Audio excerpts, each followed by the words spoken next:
Kemudian Nabi Nuh tadi seperti dikatakan, taufan dan banjir.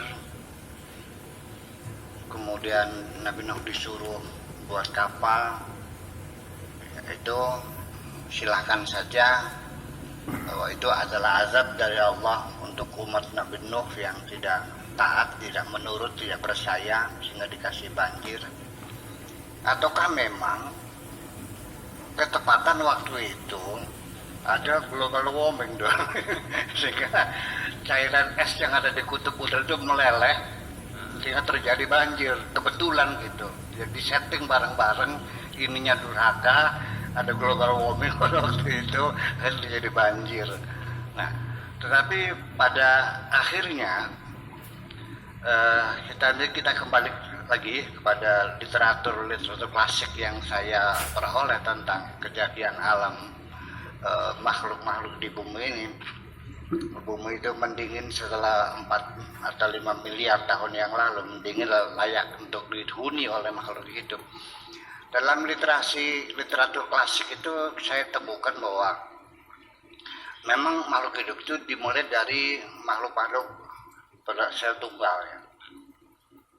Dan hidupnya di air, sehingga disebutnya dengan al-hayawan al-ma'iyah. Hayawan al-ma'iyah, binatang-binatang yang hidupnya di air. Nah, sebelum menjadi binatang daratan, itu ada prosesnya dulu. Dia hidup di 2 alam. Jadi akan menjadi binatang darat ini, menjadi hayawan barriyah, itu ada masa transisi.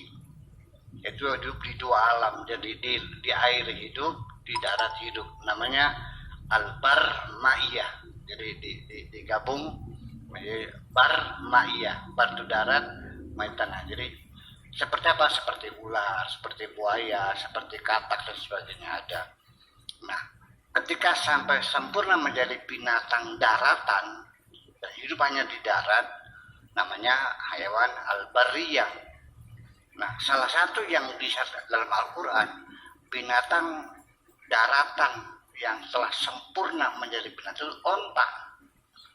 Makanya onta itu bisa hidup, bisa di padang pasir yang terik, dan bisa setengah bulan nggak minum karena dia punya kantong di dalam perutnya untuk mencicil minuman itu dari simpanan yang dalam kantongnya itu. Itu satu. Kemudian ketika kita meyakini bahwa kerak bumi ini bergerak,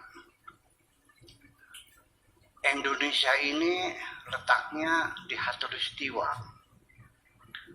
Ketika bumi itu bulat dan dia berotasi, maka yang paling putarannya paling terkonsentrasi kan di khatulistiwa.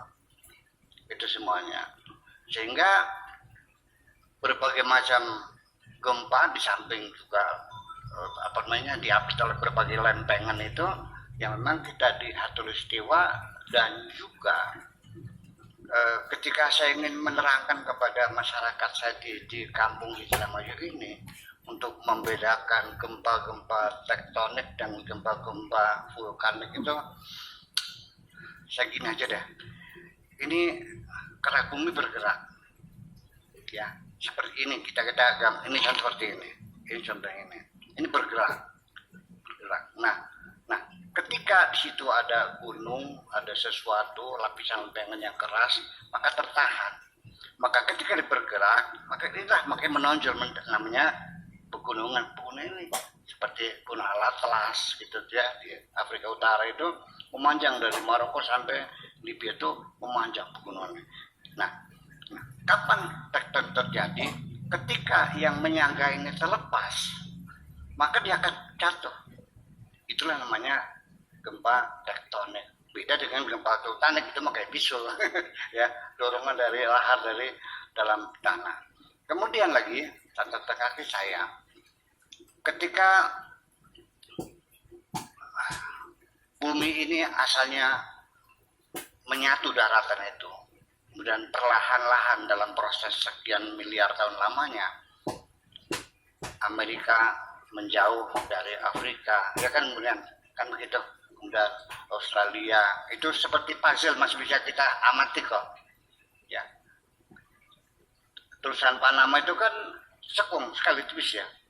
Itu kalau kita masukkan Afrika itu kan ada tonjolan Senegal dan Gambia, tapi sekarang udah menyatu namanya Senegambia ya, jadi satu negara sekarang. Itu kalau pas ke Panama itu pas masuk gitu. Ya, jadi itu satu.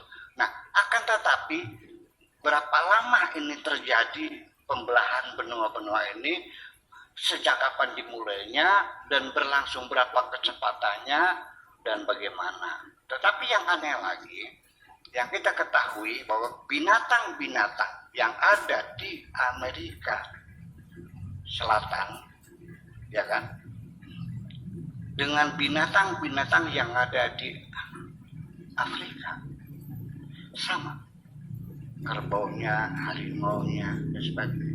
Berarti itu sebelum terpisah benua ini, itu ketika menyatu binatang-binatang sudah ada.